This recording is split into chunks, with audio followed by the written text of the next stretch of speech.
باب السلام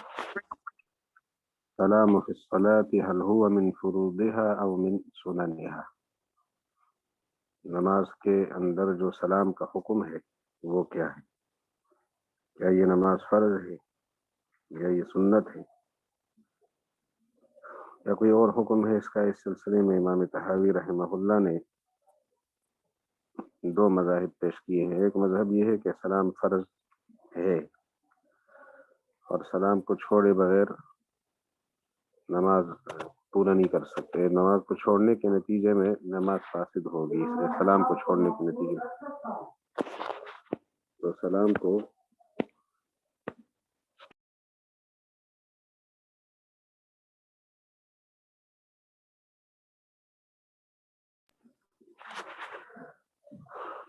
نماز سے نکلنے کے لیے سلام فرض ہے، یہ ایک نظریہ ہے۔ دوسرا یہ کہ سلام فرض نہیں ہے، واجب ہے۔ سنت کا لفظ واجب کے معنی میں استعمال ہوا ہے یہاں۔ جن علماء کے یہاں سلام فرض ہیں امام شافعی رحمہ اللہ ہیں، امام مالک رحمۃ اللہ علیہ ہیں، اور امام احمد بن حنبل رحمہ اللہ۔ ان کی دلیل حدیث نمبر 1، حدثنا الحسين بن نصر قال حدثنا الفريابي قال حدثنا سفيان عن عبد الله بن محمد بن عقيل عن محمد بن الحنفية عن علي رضي الله عنه عن ابن ابي طالب قال قال رسول الله صلى الله عليه وسلم مفتاح الصلاة الطهور۔ نماز کی چابی طہارت ہے، نماز میں بغیر طہارت کے آپ داخل نہیں ہو سکتے۔ وتحریمها واحرامها التکبیر، اور اس کا احرام تکبیر ہے اور اس کا احلال تسلیم ہے۔ احرام اس کا معنی ہوتا ہے کہ داخل ہونے کا سبب، ذریعہ، جیسے ہم حج میں داخل ہوتے ہیں اس کے لیے احرام، اسی طرح نماز کا احرام۔ اور احلال اس کا معنی جیسے احرام کھول کر ہم حلال ہو جاتے ہیں، باہر نکل آتے ہیں، فارغ ہو جاتے ہیں، تو اس کا احلال وہ تسلیم ہے۔ تو تکبیر کے بغیر نماز میں نہیں جا سکتے، سلام کے بغیر نماز سے نکل نہیں سکتے، اگر نکلیں گے تو نماز فاسد ہوگی۔ فذهب قوم، ایک قوم اس بات کی طرف گئی ہے کہ ان الرجل اذا انصرف من صلاته بغیر تسلیم فصلاته باطلہ، ایک آدمی اپنی نماز سے انصراف کرے، لوٹے اس حالت میں کہ سلام اس نے نہیں پھیرا، السلام علیکم ورحمۃ اللہ اس نے نہیں کہا، تو نماز اس کی باطل ہے، کیونکہ آپ صلی اللہ علیہ وسلم کا ارشاد مبارک تحلیلها التسلیم ہے، فلا يجوز ان يخرج منها بغیرہ، یہاں تو احلال کی روایت گزری ہے، بعض روایتوں میں تحلیل ہے، ترمذی شریف میں آپ نے پڑھی ہے، اس کے بغیر نہیں نکل سکتے۔ وخالفهم فی ذلک آخرون، دوسرے حضرات نے مخالفت کی ہے، فافترقوا علی قولین، مخالفت کرنے والے دو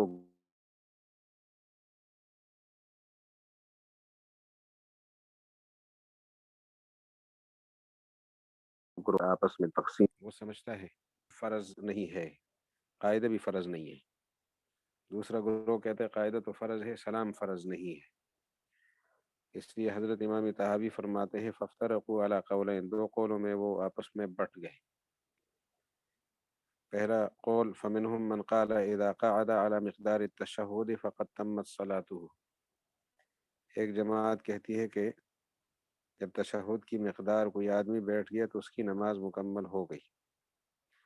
وَإِن لَّمْ يُسْلِمْ، اگرچہ وہ سلام نہ پھیرے، قاعدے کے بعد قاعدہ مکمل کرنے سے نماز مکمل ہوتی ہے، یعنی تام ہو جاتی ہے، سلام پھیرنا اس کے لیے فرض نہیں ہے۔ ان لوگوں کے ہاں قاعدہ فرض ہے، قاعدہ اخیرہ، سلام فرض نہیں ہے۔ ومنهم من قال، اور بعض لوگ وہ ہیں جو کہتے ہیں اذا رفع رأسه من آخر سجدۃ، آخری سجدے سے سر اٹھائے، من صلاتی، اپنی نماز کے، فقد تمت صلاته، اس کی نماز مکمل ہو گئی۔ وإن لم يتشہد ولم يسلم، اگرچہ اس نے تشہد کو بھی نہیں پڑھا اور سلام کو بھی نہیں پھیرا، ولم یسلم یا ولم یسلم، یسلم ٹھیک نہیں ہے، ولم یسلم سلام نہ پھیرے، تسلیم سے. وکان من الحجۃ للفرقین جمیعا، کہ دونوں، اصل میں فریقین کا لفظ ہونا چاہیے، دونوں فریقین کے لیے حجت علی اہل المقالۃ الاولی، پہلے مقالے والوں کے خلاف، پہلے قول والوں کے خلاف. وہ ہے کہ انما روی عن النبی صلی اللہ علیہ وسلم من قوله تحلیلها التسلیم انما روی عن علی. یہ خالفهم فی ذلک آخرون، اس کی عبارت پہ ایک نظر دوبارہ ڈال کر پھر آگے بڑھتے ہیں کہ وخالفهم فی ذلک آخرون، دوسرے لوگوں نے مخالفت کی ہے. فافترقوا علی قولین، دو قولوں میں وہ بٹ گئے ہیں. فمنهم من قال اذا قعد مقدار التشہد فقد تمت صلاته، جب مصلی قید تشہد کی مقدار بیٹھ گیا تو نماز اس کی مکمل ہو گئی. وَإِن لَّمْ يُسَلِّمْ، اگرچہ وہ سلام نہ پھیرے. وَمِنْهُم مَّن قَالَ إِذَا رَفَعَ رَأْسَهُ مِنْ آخِرِ سِجْدَةٍ مِّن صَلَاتِهِ فَقَدْ تَمَّتْ صَلَاتُهُ، نماز تام ہو گئی. وَإِن لَّمْ يَتَشَهَّدْ وَلَمْ يُسَلِّمْ، اگرچہ تشہد اور سلام دونوں کے بغیر ہو.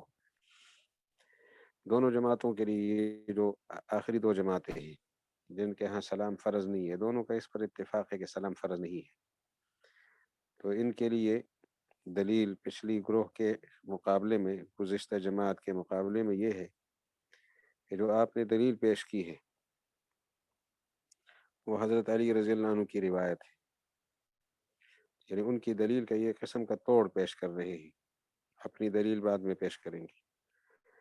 وہ یہ کہ حضرت علی رضی اللہ عنہ کی یہ روایت آپ پیش کر رہے ہیں، لیکن حضرت علی رضی اللہ عنہ کا اپنا ایک فتویٰ اس روایت کے خلاف، اور یہ ضابطہ ہے کہ راوی کی روایت، صحابی کی روایت اور اس کا فتویٰ آپس میں متضاد ہو جائے تو روایت کو چھوڑنا پڑے گا اور فتوے کو لینا پڑے گا. یہ فتویٰ بتا رہا ہے کہ یہ روایت منسوخ ہے. وَكَانَ مِنَ الْحُجَّةِ لِلْفَرِيقَيْنِ جَمِيعًا، ان دو جماعتوں کے لیے حجت یہ ہے، وہ حجت جو علی اہل المقالۃ الاولی، ان کے خلاف ہے، مقابلے پر ہے، کہ انما روی عن النبی صلی اللہ علیہ وسلم من قوله تحلیلها التسلیم، جو حضور علیہ السلام سے آپ کا ارشاد مبارک مروی ہے تحلیلها التسلیم حضرت علی رضی اللہ عنہ کے حوالے سے. انما روی عن علی، یعنی حضرت علی کے حوالے سے. وقد روی عن علی رضی اللہ عنہ من رأیہ، ان کی اپنی رائے جو مروی ہے اس بارے میں، ما یدل، جو دلالت کرتی ہے اس بات پر کہ ان معنی قول رسول اللہ صلی اللہ علیہ وسلم ذالک کان عنده علی غیر ما حمله علیہ اہل المقالۃ الاولی، حضرت علی رضی اللہ عنہ کے ہاں تحلیل و تسلیم کا وہ معنی نہیں ہے جو معنی فریق اول نے دیا ہے. فریق اول تو سلام کو فرض سمجھتا ہے اور حضرت علی فرض نہیں سمجھتے. اگر فرض سمجھتے تو وہی معنی مراد لیتے، جب فرض نہیں سمجھ رہے تو وہ معنی مراد نہیں لے رہے. اس لیے فرماتے ہیں کہ حضور علیہ السلام کا یہ ارشاد کان عنده علی غیر ما حمله علیہ اہل المقالۃ الاولی، کان، یہ قول حضور علیہ السلام کا تھا، عنده حضرت علی کے ہاں، علی غیر ما حمله، غیر پر محمول تھا، اس کے غیر پر جس پر محمول کیا ہے فریق اول نے، مقالہ اولی والوں نے، نماز سلام کو فرض ثابت کرنے والوں نے. فذکروا ما قد حدثنا ابو بکرۃ، اس فریق ثانی نے یعنی فریقین نے، آخری دو فریقوں نے جو سلام کو فرض نہیں سمجھتے، انہوں نے دلیل پیش کی ہے کہ بھئی حضرت علی کا وہ فتویٰ سنیں. ما قد حدثنا ابو بکرۃ قال حدثنا ابو عاصم عن ابی عوانۃ عن الحکم عن عاصم بن زمرۃ عن علی رضی اللہ عنہ قال اذا رفع رأسه من آخر سجدۃ فقد تمت صلاته، جب مصلی آخری سجدے سے سر اٹھا دے تو اس کی نماز تام ہو جاتی ہے. اب دیکھیں نا، اس میں سلام اور قید دونوں کا ذکر نہیں ہے، لیکن فی الحال ہمارا مطلب یہ ہے کہ سلام فرضیت ثابت اس کی نہیں ہو رہی. حضرت علی رضی اللہ عنہ نے جو روایت کی ہے اس سے اگر فرضیت ثابت ہوتی ہے، حضرت علی بھی فرضیت مراد لیتی. فہذا علی، اب اس سے کیا مطلب نکالیں گے، حضرت علی کا مطلب کیا ہے، پھر کیا معنی سمجھے ہیں، روایت تو انہوں نے کی ہے تو معنی کیا سمجھیں گے. اگر کوئی توجیہ نہیں ہو سکتی پھر تو منسوخ کر دیں گے، لیکن یہاں تو توجیہ ہو سکتی ہے، منسوخ ہونے کی کوئی دلیل نہیں ہے، تو تحلیل و تسلیم یہاں منسوخ نہیں ہے، مفہوم اس کا کچھ اور ہے، وہ یہ کہ ایک ہے نماز کا تام ہونا، اور نماز کا یعنی نماز کا نماز ہو جانا کہ اس کو ہم نماز کہہ سکے، وہ تو سجدہ اخیرہ کے بعد اس کے ارکان مکمل ہو گئے بقول حضرت علی رضی اللہ عنہ کے، ان کی بات سے جو بات سمجھ آتی ہے۔ لیکن ایک ہے نماز کا کامل ہو جانا، کمال والا ہو جانا، تو کمال والی نماز تب ہوگی جب سلام کے ساتھ ہو۔ یہ نفی کمال ہے کہ جب سلام نہیں ہوگا تو نفی کمال کی ہوگی، نفی نماز نہیں ہوگی۔ نماز تو ہوگی جب اس نے سجدہ ثانیہ کو مکمل کیا، اور نماز میں کمال تب آئے گا جب وہ نماز کے اندر سلام پھیرے گا، تشہد کے بعد تشہد بھی ہو اور سلام بھی ہو۔ یہ ارشاد فرماتے ہیں کہ فهذا علي رضی اللہ عنہ قد روى عن النبي صلی اللہ علیہ وسلم انه قال تحلیلها التسلیم۔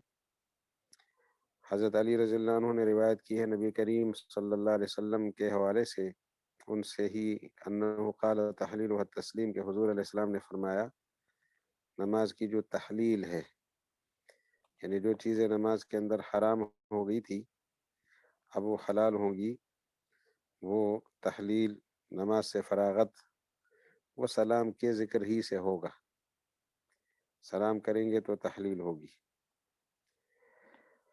اب یہاں پر وَلَمْ يَكُنْ ذَلِكَ عِنْدَهُ عَلَىٰ أَنَّ الصَّلَاةَ لَا تَتِمُّ إِلَّا بِالتَّسْلِيمِ، یہ مطلب نہیں ہے حضرت علی کے ہاں کہ نماز پوری نہیں ہوتی مگر سلام کے ساتھ، یعنی سلام کو ضروری وہ سمجھتے ہیں۔ کیوں؟ اذا كانت تتم عنده بما هو قبل التسلیم، وجہ اس کی یہ ہے کہ نماز قبل تسلیم سے بھی پوری ہو جاتی ہے، خود فرماتے ہیں سجدہ ثانیہ سے فارغ ہو نماز پوری ہو گئی۔ وکان معنی وتحلیلها التسلیم عنده، تحلیلها التسلیم جو لفظ ہے اس کا معنی کیا بنے گا حضرت علی کے ہاں؟ ایضا هو التحلیل الذی، یقیناً اس سے وہ تحلیل ہوگی کہ ینبغی ان یحل به لا بغیرہ، نماز اس سے حلال کرے کسی اور سے نہیں، یعنی نماز سے احلال، ان یحل به، احلال اس سے کرے کسی اور سے نہ کرے، مناسب یہ ہے کہ سلام پھیرے۔ والتمام الذی لا یجب بما یحدث بعدہ اعادۃ الصلاة غیرہ، والتمام غیرہ، یہاں تمام اور ہے، جو سلام کے ساتھ تام ہے وہ اور ہے، اور جو سجدے کے ساتھ تام ہے وہ اور ہے۔ تو وہ تمام غیرہ، وہ تمام جو ہے جو پہلے حضرت علی نے بیان کیا وہ اس کا غیر ہے، کون سا تمام؟ الذی لا یجب بما یحدث بعدہ اعادۃ الصلاۃ، وہ تمام کہ اس کے بعد اگر کوئی نئی چیز پیدا ہو جائے تو نماز کا اعادہ لازم نہ ہو، وہ تمام اس کا غیر ہے۔ تو سلام کے ساتھ تام ہوگی نماز، یعنی کمال والی ہو جائے گی، اور جو سجدے کے ساتھ تام ہوگی اس کا مطلب یہ ہے کہ سجدہ کرنے کے بعد، آخری سجدے سے فارغ ہونے کے بعد نماز میں کوئی اگر ناقص پیش آیا تو نماز کا اعادہ ضروری نہیں ہوتا، تو اب اعادہ ضروری نہیں ہے لہذا تام ہے، اور کمال تک نہیں پہنچی لہذا اب نامکمل ہے، سلام کے ساتھ مکمل ہوگی۔ تو یہاں جو حضرت علی نے تمت صلاتہ سجدے کے ساتھ فرمایا ہے، وہ تمت سلام کے بغیر حاصل ہو جائے گا، اس تمت کا پر عمل حاصل ہو جائے گا اور نماز مکمل ہو جائے گی۔ فَإِنْ قَالَ قَائِلٌ، اگر کسی کہنے والے نے یہ سوال اٹھایا کہ حضرت علی رضی اللہ عنہ کی روایت میں تکبیر تحریمہ اور تسلیم دونوں ایک ساتھ ایک انداز کے ساتھ ذکر ہیں، اور تکبیر تحریمہ تو سب کہتے ہیں فرض ہے، بغیر اس کے نماز میں داخل آدمی نہیں ہو سکتا، تو پھر خروج من الصلاۃ کے لیے سلام بھی فرض ہونا چاہیے، اور اس کے بغیر نماز سے خارج ہونے کا امکان بھی ختم کر دینا چاہیے۔ تو اس لیے فرماتے ہیں فَإِنْ قَالَ قَائِلٌ قَدْ قَالَ، حضور علیہ السلام نے فرمایا تحریمها التکبیر، فَكَانَ هُوَ الَّذِي لَا يُدْخَلُ فِيهَا، یہ تکبیر ہی ایسی چیز ہے کہ داخلہ نہیں ہوتا اس نماز میں، الا بھی، مگر تکبیر ہی کے ساتھ۔ وَكَذَلِكَ لَمَّا قَالَ وَتَحْلِيلُهَا التَّسْلِيمُ، جب حضور نے فرمایا وَتَحْلِيلُهَا التَّسْلِيمُ کانا، یہ تسلیم ہو گیا کا ہوا، کس کی طرح ہو گیا یہ تسلیم؟ تکبیر کی طرح۔ تو لا یخرج منہا یا لا یخرج منہا الا بھی، نماز سے نکالا نہیں جائے گا یا نکلے گا نہیں مصلی مگر تسلیم ہی کے ذریعے سے، کیونکہ دونوں کو ایک انداز کے ساتھ حضور نے ذکر کیا ہے۔ اس اعتراض کو لے کر کوئی اگر سامنے آئے تو حضرت فرماتے ہیں امام طحاوی رحمہ اللہ کہ اس کا جواب آسان ہے کہ ایسی تو بہت ساری چیزیں ہیں کہ ان میں داخلے کے لیے ایک مخصوص راستہ ہے، اس کے علاوہ کسی اور راستے سے آدمی نہیں آ سکتا۔ جیسے مثلا نکاح کا معاملہ ہے کہ بیوی پر ملکیت حاصل ہوتی ہے، اس ملکیت میں داخلے کے لیے واحد راستہ نکاح ہے اور کوئی راستہ نہیں ہے۔ ایجاب و قبول نہ ہو، نکاح نہ ہو اور کسی اور ذریعے سے آدمی ایک عورت کا مالک ہو جائے، اس سے فائدہ اٹھانے کا مالک ہو جائے، تو یہ ممکن نہیں ہے۔ لیکن خروج کے لیے، اس سے نکلنے کے لیے ایک راستہ دیا ہے کہ اس راستے سے آپ نکلیں گے، اس ملک سے، وہ ہے طلاق دینا، بشرطے کہ وہ عدت میں نہ ہو، یعنی وہ عورت جو ہے نا اس وقت حیض کی حالت میں نہ ہو۔ نمبر 2، اس طہر میں اس کے ساتھ ملاپ نہ ہوا ہو۔ اور تیسری بات یہ ہے کہ تینوں طلاقیں ایک ساتھ نہ دی جائیں، اور نکلنے کے لیے یہ راستہ دیا ہے۔ لیکن اس کے متبادل راستے سے بھی وہ نکل سکتا ہے کہ وہ تینوں طلاقیں ایک ساتھ دے، گناہ گار ہوگا لیکن نکل جائے گا۔ اور اسی طرح وہ حالت حیض میں طلاق دے دے، گناہ گار ہوگا لیکن طلاق ہو جائے گی اور وہ عورت نکاح سے نکل جائے گی اور یہ ملکیت سے خارج ہو جائے گا، اس کے مالک ہونے کی صفت ختم ہو جائے گی اس کی۔ تو اب دیکھیں نا، نکلنے کا اور داخلے کا ایک راستہ مقرر کیا ہے، لیکن داخلہ متبادل راستے سے نہیں ہو سکتا، اور نکلنے کے لیے متبادل راستے بھی اختیار کیے جا سکتے ہیں، معمور بھی بھی اور غیر معمور بھی۔ یہاں نماز کا معاملہ بھی ایسا ہی ہے، داخلے کے لیے راستہ طے کر لیا وہ ہے تکبیر، اور خروج کے لیے راستہ طے کیا سلام۔ لیکن سلام اب نماز میں تو تکبیر کے بغیر کبھی داخل نہیں ہوگا، تکبیر تحریمہ کے بغیر، لیکن نکلنے کے لیے طے شدہ راستہ تو وہی ہے کہ سلام کر کے نکلے۔ لیکن اگر کوئی اور راستہ اختیار کرے نکل جائے گا لیکن گناہ گار ہوگا، گناہ گار ہونے کے ساتھ ساتھ۔ تو اب نکل جائے گا، اس کی فرضیت کی نفی ہو گئی، گناہ گار ہوگا تو لازمی بات ہے، سلام کی اپنی اہمیت تو ہے، وہ واجب ہے، تو چھوڑنے کا گناہ ہوگا لیکن نماز سے فارغ ہو جائے گا اور فارغ سمجھا جائے گا، اور اس پر نماز کو دوبارہ لوٹانے کا فتویٰ نہیں لگے گا۔ اس لیے فرماتے ہیں قیل لہ، اس معترض سے کہا جائے گا کہ انہ لا یجوز الدخول فی الاشیاء الا من حیث امر به، کہ بے شک بات یہ ہے کہ لا یجوز الدخول، ہو ضمیر ثانی ہے، لا یجوز الدخول فی الاشیاء، کچھ چیزوں میں داخلہ درست نہیں ہوتا، الا من حیث، مگر اس راستے سے، امر به، جس راستے کا اس کو حکم ملا ہوتا ہے، من الدخول فیہا، اس کے اندر دخول کا جو راستہ ہے۔ لیکن وقد یخرج من عقدہ علیہا، اور کبھی وقد یخرج من الاشیاء، ہاں، اور ان چیزوں سے کبھی کبھی نکل جاتا ہے، من حیث امرا، جس راستے سے اس کو حکم ملا ہے نکلنے کا، یا یخرج به منہا، کہ اس راستے کے ذریعے سے ان چیزوں سے نکلے، ومن غیر ذالک، من ذالک، اور من غیر ذالک، اور دوسرے راستے سے بھی نکل سکتا ہے، من ذالک سے آگے نئی بات شروع ہوتی ہے۔ تو بعض چیزیں ایسی ہوتی ہے کہ داخلے کا تو راستہ ان میں متعین ہے، لیکن نکلنے کا اس چیز سے متعین راستہ جو ہے اسی کو اختیار کیا جائے، یا متبادل راستہ اختیار کیا جائے، دونوں سے خروج ثابت ہو جائے گا۔ یہ جو آخر سوال کیا ہے نا، سلام سے پہلے یہ جو سوال آپ کا آیا ہے اس کا جواب خود اس کتاب میں آ جائے گا آگے. یہ وضاحت کرتے ہیں، ابھی تو مذاہب کا جائزہ لیا جا رہا ہے. تو اعتراض کرنے والے کے اعتراض کا یہ جواب دیا کہ بھئی کچھ چیزیں ایسی ہیں جن میں داخلے کے لیے ایک راستہ متعین ہے، لیکن نکلنے کے لیے وہی راستہ جو طے ہے وہ بھی، اور متبادل راستہ دونوں استعمال کیے جا سکتے ہیں. البتہ متبادل راستے کے استعمال کرنے میں اس کو گناہ ہوگا. تو وقد یخرج من الاشیاء کچھ چیزوں سے آدمی نکل سکتا، ان چیزوں سے آدمی کبھی کبھی نکل سکتا ہے، من حیث امر، جہاں سے نکلنے کا اس کو حکم ہو، ان یخرج به، کہ اس راستے کے ذریعے سے نکلے، منہا ان چیزوں سے، ومن غیر ذالک، اور دوسری چیزوں کے ذریعے سے بھی نکل سکتا ہے. من ذالک، ان میں سے کچھ چیزیں، من ذالک، یہ جو ہم نے ایک اصول پیش کیا ان میں سے ایک چیز کہ انا قد رأینا النکاح، ہم نے نکاح کو دیکھا، قد نہی ان یعقد علی المرأۃ، کہ منع کیا گیا ہے کہ اس عورت پر یہ منعقد ہو، نافذ ہو، وہی فی عدت، کہ وہ کسی عدت میں ہے یا کسی کے نکاح میں ہے، وکانا من عقدہ علیہا وہی کذالک لم یکن بذلک مالکا لبزعها ولا وجب له علیہا نکاح فی اشباہ لذلک کثیرہ.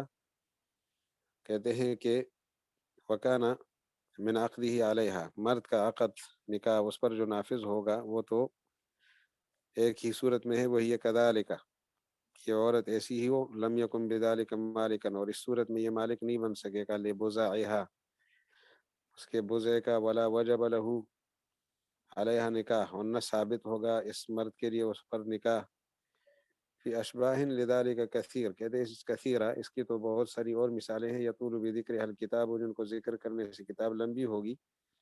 لیکن ایک بات، وہ امیرا اللہ یخرج منہا الا بالطلاق.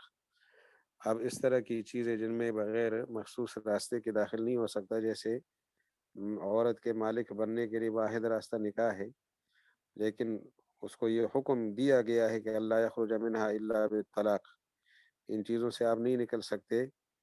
یہ جو عورت کے اوپر آپ کی ذمہ داری، یعنی مالک بننے کے بعد وہ ساری چیزیں لازم ہو گئی، تو آپ ان سے نہیں نکل سکتے، الا بالطلاق الذی لا اثم فیہ، مگر اس طلاق کے ذریعے سے جس میں کوئی گناہ نہ ہو. وان تکون المطلقۃ طاہرا، کہ حالت طلاق میں عورت طہر کی حالت میں ہو، من غیر جماع، اور اس طہر میں جماع بھی نہ ہوا ہو. فکان من طلق علی غیر ما امر به، جس نے طلاق دی اس مامور بھی راستے کے علاوہ دوسرے طریقے سے، من ذالک، اس میں سے، تو فطلق ثلاثا، مثلا اس نے 3 طلاقیں دی. او طلق امراته حائزا، حالت حیض میں طلاق دی، یلزمہ ذالک، یہ چیز اس کو لازم ہو جائے گی، یعنی وہ اس نکاح سے نکل جائے گا. وإن كان آثما، اگرچہ ہوگا گناہ گار.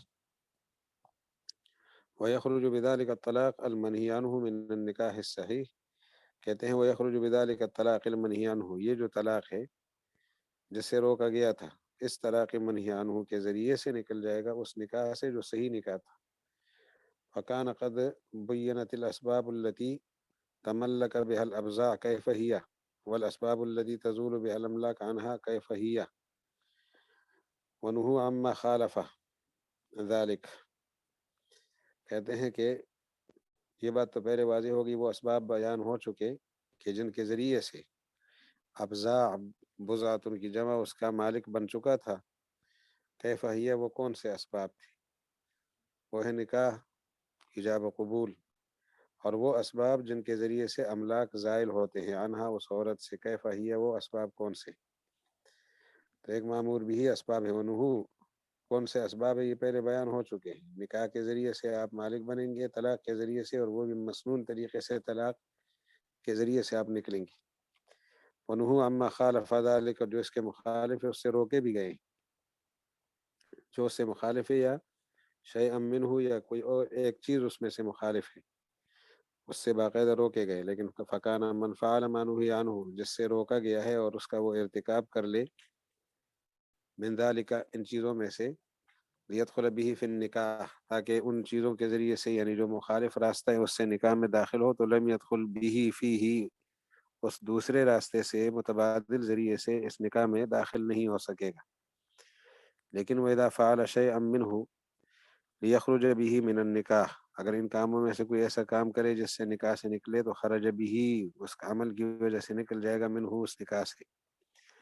فلما كان لا يدخل في الأشياء إلا من حيث أمر به من الدخول فيها، کہتے ہیں جب یہ بات طے ہو گئی کہ بعض اشیاء میں داخلہ ممکن نہیں ہوتا مگر اسی راستے سے، من حیث اسی جگہ سے، امر بھی جس کا حکم ملا ہوتا ہے، من الدخول داخلے کا، لیکن وہ یخرج منہا اس سے نکلا جا سکتا ہے، یا یخرج منہا اس سے نکل سکتا ہے، من حیث امر بھی من الخروج منہا ان میں سے جہاں سے ان امور میں سے جہاں سے خروج کا حکم ہو، وہ بغیر ذالک اور دوسرے طریقے سے بھی، تو کان کذالک فی النظر فی الصلاۃ، اسی طرح غور و فکر کرنے سے نماز کا معاملہ سمجھ آ جاتا ہے کہ یکون کذالک، یہ بھی ایسا ہو، فیکون الدخول فیہا غیر واجب الا بما امر به، غیر واجب بمعنی غیر ثابت، نماز کے اندر داخلہ ثابت نہیں ہوگا، الا مگر ہوگا بما اس راستے سے، امر به جس کا حکم دیا گیا ہے،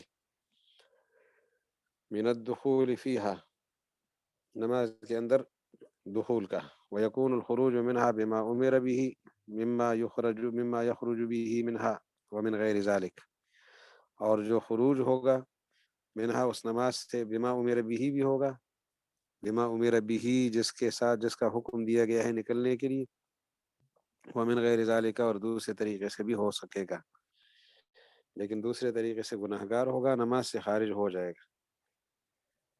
وکان مما احتج به من ذهب الى انه اذا رفع رأسه من آخر سجدة من صلاته فقد تمت صلاته، ہم ان لوگوں کی بات کرتے ہیں کہ جو سمجھتے ہیں کہ سجدہ ثانیہ سے فارغ ہونے کے بعد نماز پوری ہو جاتی ہے اور قاعدہ فرض نہیں ہے، جیسے کہ سلام بھی فرض نہیں ہے۔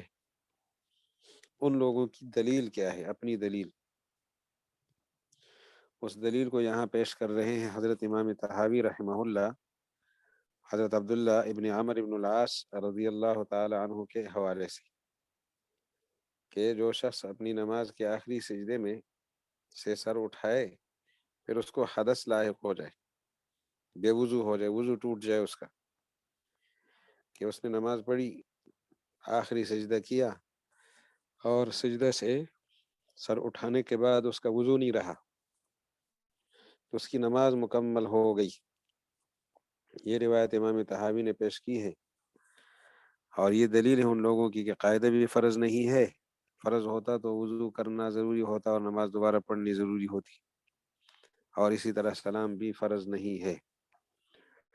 اب دیکھیے، وَكَانَ مِمَّا احْتَجَّ بِهِ من ذهب الى انه اذا رفع رأسه، جو لوگ اس بات کی طرف گئے ہیں کہ جو سر اٹھائے من آخری سجدتین آخری سجدے سے، من صلاتی اپنی نماز کے، فقد تمت صلاته اس کی نماز تام ہو گئی، وہ دلیل یہ ہے، ما حدثنا ابو بکرۃ قال حدثنا ابو داود قال حدثنا عبد الله بن المبارک عن عبد الرحمن بن زیاد بن انعم عن عبد الرحمن ابن رافع وبكر بن سوادة عن عبد الله بن عمرو رضي الله عنهما وعنهم أن النبي صلى الله عليه وسلم قال إذا رفع رأسه من آخر السجود فقد مضت صلاته، جب آدمی سر اٹھائے آخری سجدے سے تو اس کی نماز تام ہو گئی، اذا هو احدث، اس کے بعد جب آدمی بے وضو ہو جائے۔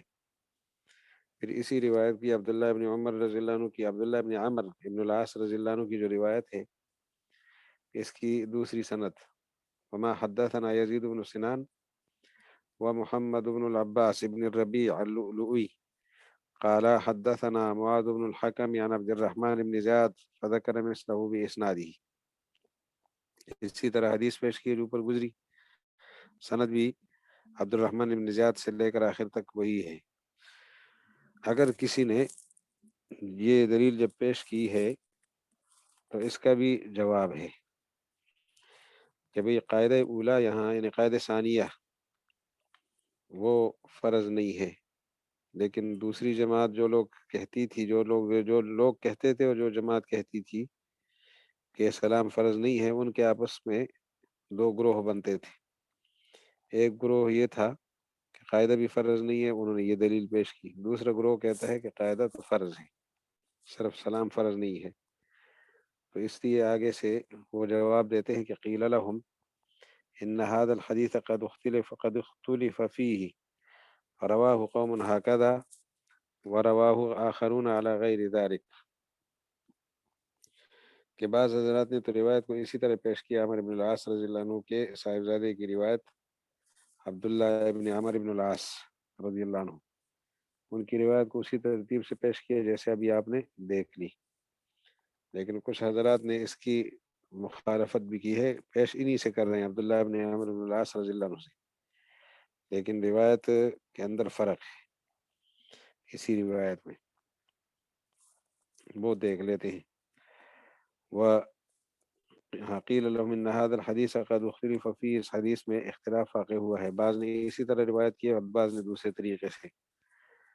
اب وہ جو دوسرے طریقے سے وبی قال حدثنا ابراہیم بن منقذ وعلی بن شیبہ قال حدثنا ابو عبد الرحمن المقری، ابو عبد الرحمن المقری عن عبد الرحمن بن زیاد بن انعم عن عبد الرحمن بن رافع التنوخی وبکر بن سوادة الجزامی عن عبد الله بن عمرو بن العاص رضي الله عنهم أن رسول الله صلى الله عليه وسلم قال إذا قضى الإمام الصلاة فقعد فأحدث هو واحد ممن أتم الصلاة، ایک آدمی نماز کو مکمل کر لے اور قاعدہ کر لے اور قاعدے میں بے وضو ہو جائے، وہ خود یا جس کی بھی کوئی نماز مکمل ہو گئی ہے معہو اس کے ساتھ، قبل ان یسلم الامام، امام کے سلام سے پہلے، فقد تمت صلاته فلا يعود فيها، نماز تام ہو گئی عود نہیں کرے گا۔ تو یہاں پر اذا قضى الامام فقعد کا لفظ ہے، قاعدے کے بعد بے وضو ہو جائے تو نماز تام ہو گئی۔ یہاں سے یہ پتہ چلا کہ قاعدہ ضروری ہے۔ یہ دو روایتیں ہمارے سامنے عمر بن العاص رضی اللہ عنہ کے صاحبزادے عبداللہ بن عمر بن العاص رضی اللہ عنہ کی آ گئی۔ اب دیکھ لیجئے، تو عبداللہ بن ان رسول اللہ صلی اللہ علیہ وسلم قال اذا قضى الامام الصلاۃ، جب امام نماز مکمل کرے، فقعد اور بیٹھ جائے قاعدے کے لیے، فاحتسب ہوا، اور یہ آگے او واحد منہم، یا ہوا واحد ممن اتم الصلاۃ، وہ آدمی نماز جو مکمل کر چکے ان میں سے کوئی ایک، تو ایسی صورت میں معہو ہوتا ہے امام کے ساتھ، قبل ان یسلم، سلام پھیرنے سے پہلے، امام نے ابھی سلام نہیں پھیرا، مقتدی کو عارضہ لاحق ہو گیا تو نماز اس کی مکمل ہے، اب نماز دوبارہ نہ پڑھے۔ قال ابو جعفر، امام طحاوی کا اس پر تبصرہ، امام طحاوی رحمہ اللہ فرماتے ہیں فہذا معناہ غیر معنی الحدیث الاول، یہ حدیث جس کا مفہوم بنتا ہے وہ پہلی حدیث کے مفہوم کے خلاف ہے۔ وقد روی هذا الحدیث ايضا بلفظ غیر هذا، اور یہی حدیث ایک اور لفظ سے بھی منقول ہے، وہ دوسرے صحابی ہیں، تو اس حدیث شریف کو بھی سن لیتے ہیں پھر تبصرہ کریں گے۔ وبه قال حدثنا يزيد بن سنان قال حدثنا معاذ بن الحكم قال حدثنا سفيان الثوري عن عبد الرحمن بن زياد بن انعم فذكر مثل حديث ابي بكرة عن داود عن ابن المبارك قال معاذ فلقيت عبد الرحمن بن زياد بن انعم فحدثني عن عبد الرحمن بن رافع وبكر بن سوادة فقلت له لقيتهما جميعا فقال كلاهما حدثني به، دونوں نے کہا کہ حدثنا به عن عبداللہ بن عمر ان رسول اللہ صلی اللہ علیہ وسلم قال اذا رفع المصلي رأسه من آخر صلاته وقضى تشهده ثم احدث فقد تمت صلاته فلا يعود لها۔ اس حدیث سے صراحتاً معلوم ہوتا ہے کہ تشہد کے بعد نماز مکمل ہوگی، تو لہٰذا تشہد جو ہے یعنی تشہد کی مقدار، قاعدے میں بیٹھنا، یہ فرض ہونا اس کا ثابت ہو گیا۔ تو یہ جو آپ نے ابھی سند سنی اس کے آخر میں پڑھا فقلت لہو لقیتہما جمیعا، میں ان دونوں بزرگوں سے ملا ہوں، فقال کلاہما، دونوں بزرگوں نے فرمایا حدثنی بھی، کہ یہی حدیث مجھے بیان کی ہے، حدثنی بھی کلاہما حدثنی بھی عن عبداللہ بن عمر، دونوں نے اس حدیث کو بیان کیا عبداللہ بن عمر کے حوالے سے، اور وہ یہ کہ رسول اللہ علیہ السلام جب فرما رہے تھے رفع المصلی رأسہ من آخر صلاتہ، جب مصلی اپنا سر نماز کے آخر سے اٹھا دے، آخری سجدہ کر لے، اور پھر اس کے بعد کیا کرے، وقضا تشہدہ، اور اپنی تشہد کو بھی مکمل کر لے، پھر اس کے بعد بے وضو ہو جائے، فقد تمت صلاتہ فلا يعود لها، نماز تام ہو گئی اور نماز کی طرف اعادہ نہ کرے۔ واحتج الذين قالوا لا تتم الصلاة حتى يقعد فيها یا يقعد فيها، يقعد مسلی بیٹھ جائے، يقعد فيها اس میں قاعدہ کر لیا جائے. نماز اس کے بغیر مکمل نہیں ہوتی جب تک قاعدہ نہ ہو تشہد کے بقدر. ان کے لیے اب دلیل پیش کرتے ہیں. وہ دلیل یہ ہے کہ بما حدثنا قال فهد قال حدثنا ابو نعيم وابو غسان واللفظ لابي نعيم قال حدثنا زهير بن معاوية عن الحسن بن الحر قال حدثني القاسم بن مخيمرة قال أخذ علقمة بيدي وحدثني أن عبد الله بن مسعود رضي الله عنه وعنهم أخذ بيده وإن رسول الله صلى الله عليه وسلم أخذ بيده. رسول اللہ علیہ السلام نے ان کا ہاتھ پکڑا وعلمہ التشہد، اور تشہد ان کو سکھایا. ذکر التشہد علی ما ذکرنا، تشہد کے وہ الفاظ ذکر کیے جو ہم ذکر کر چکے ہیں. باب تشہد کے باب میں عبداللہ ابن مسعود رضی اللہ عنہ کے حوالے سے، یا عبداللہ ابن مسعود رضی اللہ عنہ ہے. عبداللہ جب مطلق آتے ہیں عبداللہ ابن مسعود ہوتے ہیں. تو تشہد کے باب میں وقال، اور پھر حضرت نے فرمایا فَإِذَا فَعَلْتَ ذَلِكَ وَقَضَيْتَ هَذَا فَقَدْ تَمَّتْ صَلَاتُكَ. کیا فرمایا جب آپ یہ کام کر لو، یعنی تشہد کے بقدر بیٹھ جاؤ یا اس طرح اس کو مکمل کر لو، تو تیری نماز مکمل ہو گئی. اس کے بعد وَإِنْ شِئْتَ أَن تَقُومَ فَقُمْ وَإِنْ شِئْتَ أَن تَقْعُدَ فَاقْعُدْ. کھڑا ہونا چاہتا ہے نماز چھوڑ کر تو کھڑے ہو سکتے ہو، بیٹھنا چاہو سلام تک تو بھی بیٹھ سکتے ہو. اس سے بھی یہ پتہ چلا کہ سلام فرض نہیں ہے اور قاعدہ ضروری ہے. پھر فرماتے ہیں جو بھی قال حدثنا، اسی کی سند، وبه قال حدثنا الحسين بن نصر قال حدثنا أحمد بن يونس قال حدثنا زهير قال حدثنا الحسن بن الحر فذكر مثله بإسناده. دوسری سند کے ساتھ یہ چیز آ گئی، اور پھر تیسری سند کے ساتھ بھی یہی روایت. وبه قال حدثنا إبراهيم بن داود قال حدثنا المقدمي قال حدثنا، مقدمی کے بعد حدثنا ابو معشر البراء عن ابي حمزة عن ابراہیم عن علقمة عن عبد الله رضی اللہ عنہ عنہم عن النبی صلی اللہ علیہ وسلم. حضور علیہ السلام کے حوالے سے بیان فرماتے ہیں ثم ذکر التشہد وقال لا صلاة الا بتشہد، کہ نماز تشہد کے بغیر درست نہیں ہے. اس سے پتہ چلا کہ قاعدہ اخیرہ تشہد کے بقدر وہ فرض ہے، یعنی اس کا حکم ایسا نہیں ہے کہ اس کو چھوڑنے سے نماز ہو جائے گی. فَرَوَا مَا ذَكَرْنَا مِنْ قَوْلِ رسول اللہ صلی اللہ علیہ وسلم، بزرگوں نے روایت کیا جس کو ہم ذکر کر چکے، رسول اللہ علیہ وسلم کا قول مبارک. ثم رووا من قول عبداللہ، پھر حضور علیہ السلام کے بعد عبداللہ ابن مسعود کا قول پیش کیا. وہ قول یہ ہے ما حدثنا سلیمان بن شعیب قال حدثنا يحيى بن حسان قال حدثنا ابو وكيع عن ابي اسحاق عن ابي الاحوص عن عبد الله رضي الله عنه وعنهم قال التشہد فی انقضاء الصلاة والتسلیم اذن بانقضائها. تشہد جب نماز کے اختتام پر ہے تو سلام بھی اختتام پر ہی رہے گا. تشہد نماز کے اختتام پر ہے تو سلام بھی اختتام پر رہے گا. اس سے یہ پتہ چلتا ہے کہ تشہد کے بقدر بیٹھنا بہرحال ایک الگ اور جداگانہ حکم رکھتا ہے. ثم قد روی عن رسول اللہ صلی اللہ علیہ وسلم ایضا ما يدل على ان ترک السلام غیر مفسد للصلاة. پھر آگے سلام ضروری نہیں ہے کہ سلام کو چھوڑ دینے والے کی نماز فاسد نہیں ہوتی، اس پر دلیل پیش کرتے ہیں. ثم قد روی عن رسول اللہ صلی اللہ علیہ وسلم ایضا ما يدل على ان ترک السلام، سلام کا چھوڑنا غیر مفسد للصلاة، نماز کے لیے مفسد نہیں ہے. اس کی کیا دلیل ہے کہ سلام کا چھوڑنا نماز کے لیے مفسد نہیں ہے؟ واقعی یہ ہوا کہ رسول اللہ علیہ السلام نے ظہر کی نماز 5 رکعتیں پڑھائی، اور 4 کے بعد سلام فرض ہوتا ہے، یعنی 4 کے بعد سلام ضروری ہوتا ہے. آپ حضرات کہتے ہیں سلام تو نماز کے اختتام پر ہوگا. جب آپ لوگ اسے فرض سمجھتے ہیں تو یہاں حضور علیہ السلام نے 4 رکعت کے بعد سلام کو چھوڑ دیا، ایک فرض کو چھوڑ دیا. اب اس سلسلے میں فلم یسلم 5 رکعتیں حضور نے پڑھائی، سلام نہیں پھیرا. فلما اخبر بصنیعہ، جب آپ کو بتا دیا گیا کہ یہ واقعہ پیش آیا، صنیع کا معنی یہ کاروائی ہوئی ہے، فثنى رجلہ، اپنی ٹانگ مبارک لمبی دوہری فرما دی اور دو سجدے کیے. کما حدثنا ربیع المؤذن قال حدثنا یحیی بن حسان قال حدثنا وہیب بن خالد عن منصور بن المعتمر عن ابراہیم عن علقمۃ عن عبد اللہ رضی اللہ عنہ عن رسول اللہ صلی اللہ علیہ وسلم بذلک. اور ابن مسعود کی روایت بھی اسی طرح کی ہے.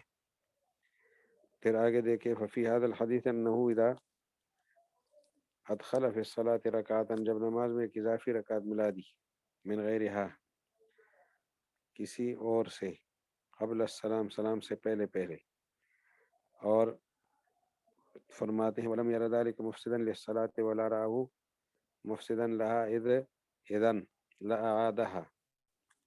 اس حدیث میں یہ کہ ایک شخص ایک رکعت میں داخل ہو گئے، ان ادخل فی الصلاة رکعتا، رکعت داخل کر دی من غیرہا، دوسری جگہ سے، اور سلام سے پہلے پہلے. رکعت کیسے داخل کی؟ پانچویں رکعت پڑھ لی. تو پانچویں رکعت میں مطلب یہ ہے کہ نماز میں اس نے نئی رکعت داخل کی تو نماز میں سے نہیں ہے، اور داخل کہاں کی؟ سلام سے پہلے. تو ولم یر ذلک مفسدا للصلاة، اور اس سے نماز فاسد نہیں ہوتی، نماز کے لیے مفسد نہیں ہے. ولو رأى مفسدا لها اذن لأعادها، اگر یہ اس اضافے کو مفسد سمجھتے تو اعادے کا حکم دیتے اور خود بھی اعادہ فرماتے.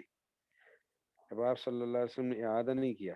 وخرج منها الى الخامسہ، اور پانچویں نماز کی پانچویں رکعت کی طرف چلے گئے الى بالتسلیم، بغیر سلام کی. دل ذلك ان السلام ليس من صلبها، نماز اس کے صلب میں سے نہیں ہے. یہ سلام جو ہے یہ نماز کے صلب میں سے نہیں ہے. سلام نماز کے صلب میں سے کہ جس کے چھوڑنے سے نماز نہ ہو. کیوں؟ انه لو كان جاء بالخامسة وقد بقي عليه مما قبلها سجدة كان ذلك مفسدا للأربع. کیونکہ وجہ یہ ہے کہ جو چیز نماز کا حصہ ہوتی ہے اس کے چھوڑنے سے نماز کا اعادہ لازم آتا ہے، جیسے سجدہ. تو اب اگر ایک آدمی نے پانچویں رکعت پڑھنی شروع کی اور سجدہ چھوڑ دیا ہے تو واپس آنا پڑے گا. پانچویں رکعت شروع کی سجدے کے بغیر تو سجدے کے لیے واپس آنا ہوگا، ورنہ نماز اس کی فاسد ہو جائے گی جب رکعت پوری ہوگی. یعنی رکوع میں جائے گا تو ختم ہو جائے گی نماز.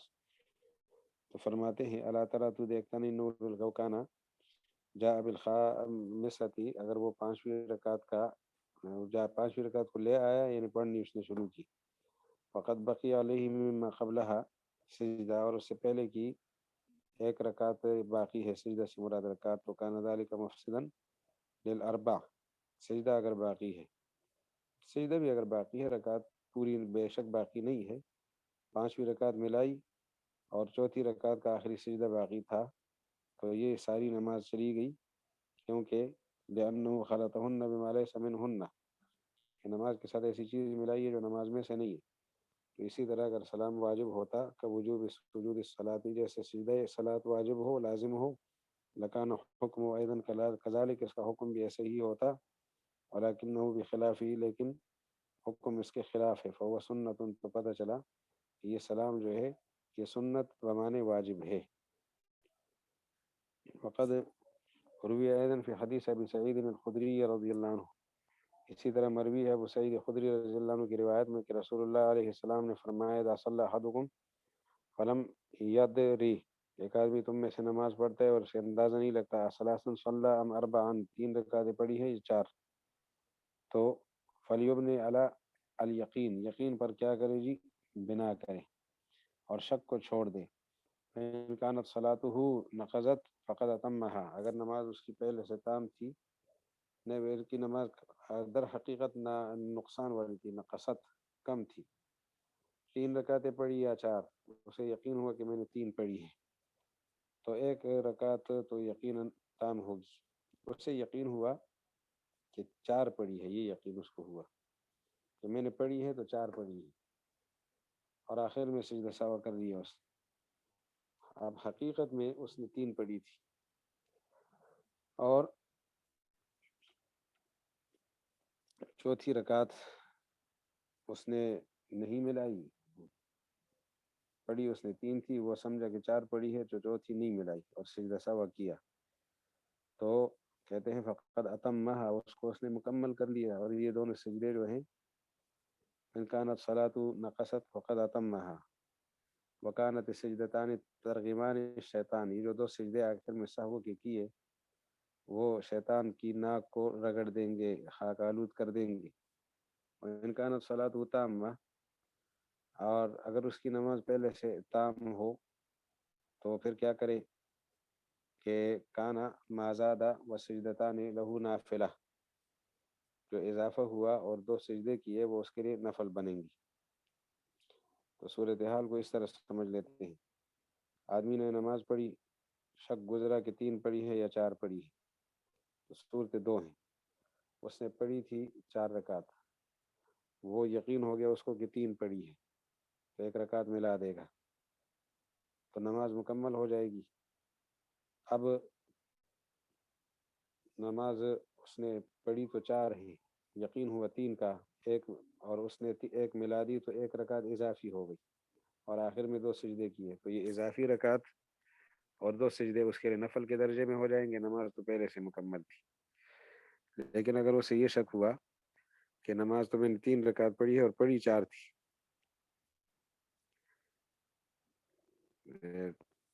پڑھی 4 نہیں، پڑھی 3 تھی، اور اسے شک ہوا کہ میں نے 3 پڑھی ہے یا 4، تو اس میں جو یقین والا پہلو اس کو ہو گیا کہ 3 پڑھی ہے، اور خدا نخواستہ 3 ہی پڑھی تھی، اسے شک تھا، تو پھر 1 رکعت ملا دے گا تو نماز تام ہو جائے گی. شک بھی تھا کہ 3 پڑھی ہے یا 4 پڑھی، 3 رکعتیں تھی. اس نے پھر یقین والا پہلو 3 والا اختیار کیا، تو 3 ہی پڑھی تھی اور 3 یقینی تھا اور چوتھے کا شک تھا. 1 رکعت ملا دے گا. اب یہ نماز اس کی واقعی بھی تام ہو گئی، اس کی نظر میں بھی تام ہو گئی.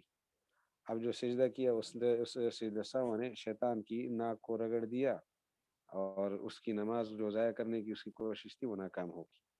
اس لیے اس عبارت کو دیکھے کہ رسول اللہ علیہ السلام نے فرمایا اذا صلی احدکم، جب تم میں سے کوئی نماز پڑھے، فلم یدری، وہ نہیں جانتا، ثلاثا صلی ام اربع، اس نے 3 رکعتیں پڑھی ہے 4، فلیبنی علی الیقین، یقین پر بنا کرے اور شک کو چھوڑ دے.